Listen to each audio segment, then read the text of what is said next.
Welcome to All In from KNSU Television on the campus of Nicholls State University. I'm your host, Troy Daigle. In the United States, President Donald Trump has announced several new tariffs. Washington correspondent Julia Benbrook has more from the White House.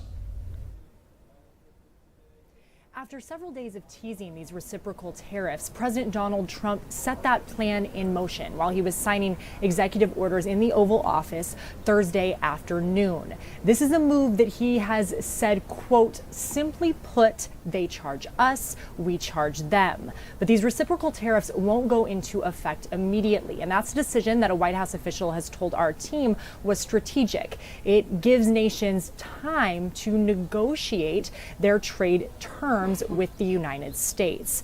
And this, of course, is just the latest in Trump's tariff moves. Earlier in the week, he imposed a 25% tariff on all steel and aluminum imports. Reporting at the White House, I'm Julia Benbrook.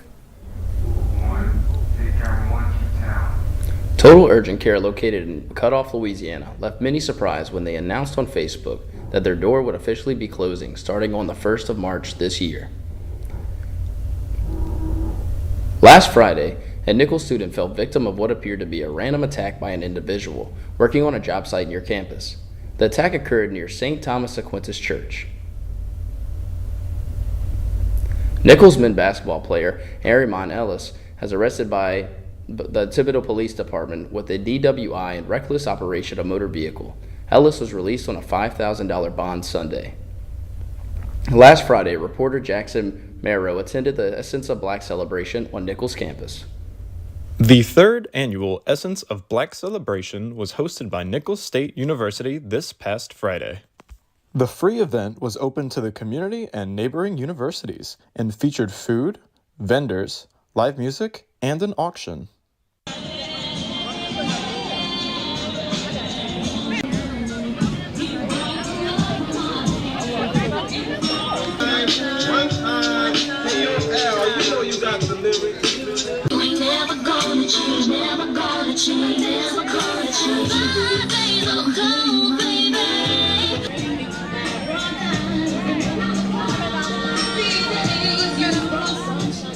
Several Nicholls students and staff also made an appearance.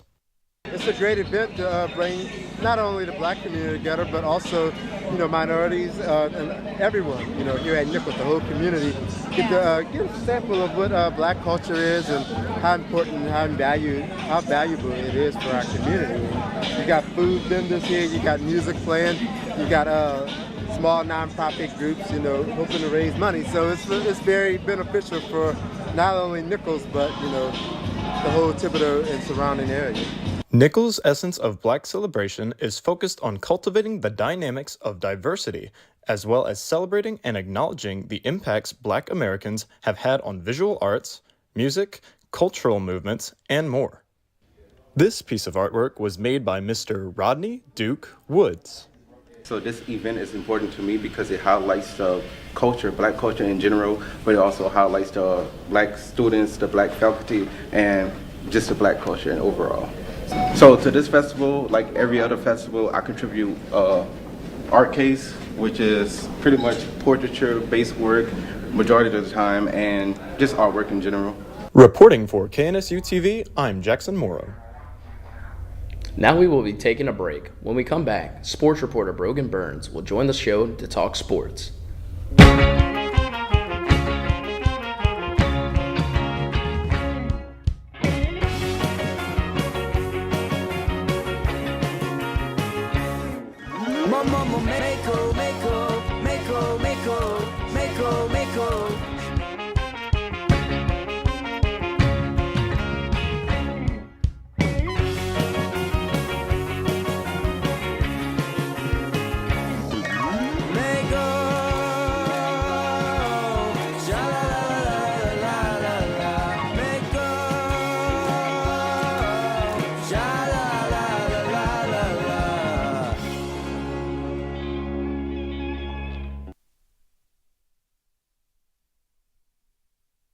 To stop impaired driving in South Louisiana, we all have a part.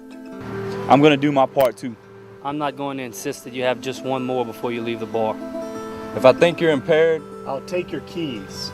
Anytime you've been drinking, just sleep on my couch. I'll be the designated driver tonight. I'll call a cab if you need one. I'm not gonna drink and drive. Please, do your part too.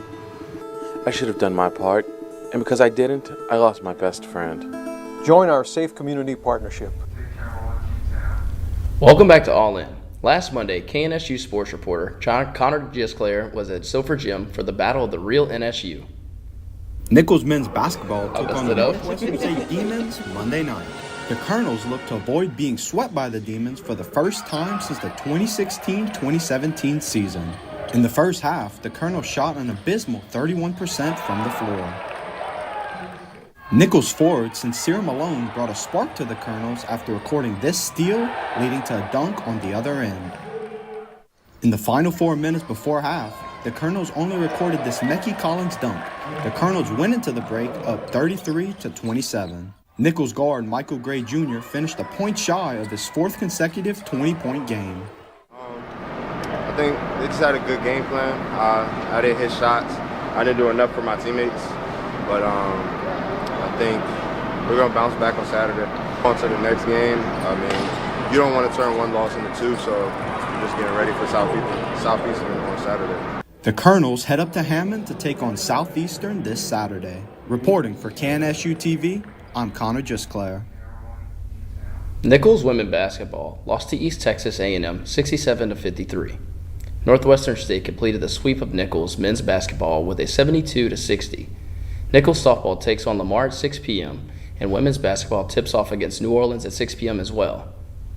Baseball will open their season Friday against Northern Illinois University.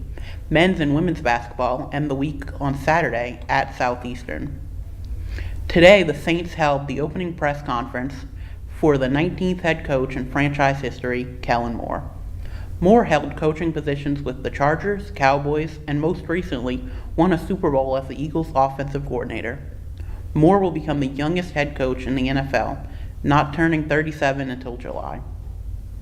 After a long coaching search, do you think Moore is the right guy for the job? I think from the start, Moore was a pretty big hire for anyone that would go after him. He had a great tenure with the Cowboys, and then obviously he's won a Super Bowl with the Eagles. So I think from an offensive standpoint, he's as good as anyone and might be one of the best coaches that was never a coach up until this point. What does he need to do to make sure the Saints successful, and do you think that he could turn the team around? I think he really needs to focus on getting that offensive staff. I think he can kind of ignore the offensive coordinator, quarterback, assistant at this point. He can kind of figure that out as the season goes. But right now, he's got to really focus on the defensive point. And do I think he can turn the team around? I really think that remains to be seen at this point. In NFL League news, the Aaron Rodgers saga ends on Monday. The Jets told Rodgers he would not be returning for the 2025-26 football season. Rodgers' tenure lasted only 1 year after he suffered an Achilles heel tear in the first game of the 2023 season. The Jets' subpar performance in the 2024-2025 season led to coach Robert Saleh mid-season firing and now Rodgers' departure from the team. Kendrick Lamar's halftime show was full of surprise guests, one of which appeared to be a protester on the stage. Towards the end of the show, someone unveiled a flag which featured the Sudanese flag on top of the Palestinian flag, with the words Sudan and Gaza written on it. The demonstrator was quickly tackled by the security. The NFL has confirmed the protester was a performer, but said the dancer hid the flag on his body and no one involved in production was aware of his plan. They went on to commend the security officials for acting swiftly.